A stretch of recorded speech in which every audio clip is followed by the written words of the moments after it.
ఐశ్వర్య రాజేష్ ఈ పేరు తెలియని తెలుగు వాళ్ళు ఉండరు అంటే అతిశయోక్తి కాదు. తెలుగులో హీరో విజయ్ దేవరకొండ నటించిన వరల్డ్ ఫేమస్ లవర్ సినిమాలో నటించిన ఐశ్వర్య రాజేష్ అందరికీ తెలిసి ఉంటుంది. నటిగా ఈమె మంచి గుర్తింపుకు సంపాదించుకుంది. అయితే ఐశ్వర్య రాజేష్ తండ్రి రాజేష్ కూడా తెలుగులో గొప్ప నటుడు అన్న సంగతి చాలామందికి తెలియకపోవచ్చు. నటుడు రాజేష్ తెలుగులో మల్లెమొగ్గలు, రెండు జళ్ల సీత, ఆనందభైరవి వంటి సినిమాలు నటించారు. రాజేష్ తెలుగులో మంచి నటుడిగా గుర్తింపు తెచ్చుకున్నాడు.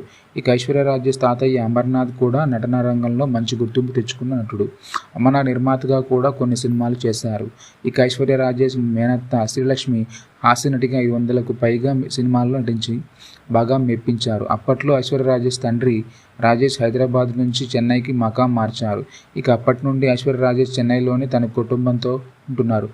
ఐశ్వర్య తండ్రి హీరోగా నటిస్తున్నప్పటికీ ఐశ్వర్య రాజేష్ ఆర్థిక సమస్యలను ఎదుర్కోవాల్సి వచ్చిందట. నటుడు రాజేష్ ఒక సినిమాలో నటించిన వచ్చిన డబ్బులను దాన ధర్మాలకు ఇవ్వవలసి వచ్చేదట. ఎవరో ఒకరు వచ్చి రాజేష్కి డబ్బులు ఇవ్వమని అడగడంతో వచ్చిన వారికి కాదనలేక నటుడు రాజేష్ సాయం చేసేవారట. ఐశ్వర్య రాజేష్ తల్లి కూడా మంచి వ్యక్తి కావడంతో ఈమె కూడా దాన ధర్మాలు చేసేదట. ఇక లక్షల రూపాయలు షూరిటీ ఉండి కూడా ఐశ్వర్య తల్లిదండ్రులు ఇతరులకు డబ్బులు ఇప్పించేవారట. అలా ఆలోచించకుండా అందరికీ సహాయం చేసి ఉన్న కొన్ని డబ్బులు పోగొట్టుకున్నారు. అలాగే తాగుడుకు అలవాటైన రాజేష్ తన ఆరోగ్యం మొత్తం నాశనం చేసుకున్నారు.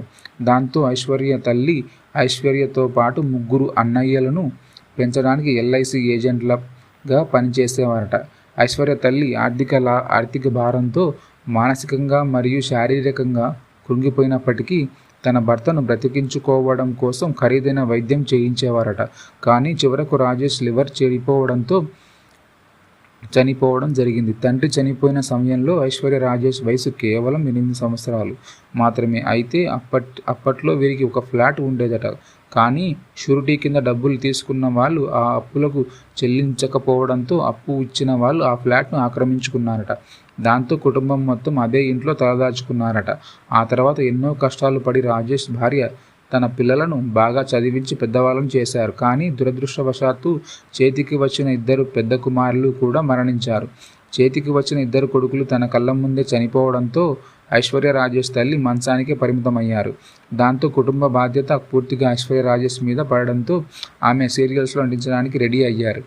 సీరియల్లో రోజుకు ఉదయం 6 గంటల నుంచి రాత్రి 11 గంటల వరకు నటించేందుకు ఆమెకు 500 రూపాయలు ఇచ్చేవారట. కానీ ఇల్లు గడవడానికి ఆ డబ్బులు సరిపోక సినిమాలో అయితే మంచి సంపాదన వస్తుందని భావించిన ఐశ్వర్య రాజేష్ సినిమా ప్రయత్నాలు మొదలుపెట్టారట. ఈ క్రమంలోనే కలర్ బాగోలేదని, భాష బాగోలేదని చాలామంది అవమానించినా ఏమాత్రం పట్టించుకోకుండా పట్టుదలతో చివరకు హీరోయిన్గా ఐశ్వర్య రాజేష్ సినిమాల్లో నటించారు. ఈ వీడియో మీకు నచ్చినట్లయితే లైక్ చేసి మా ఛానల్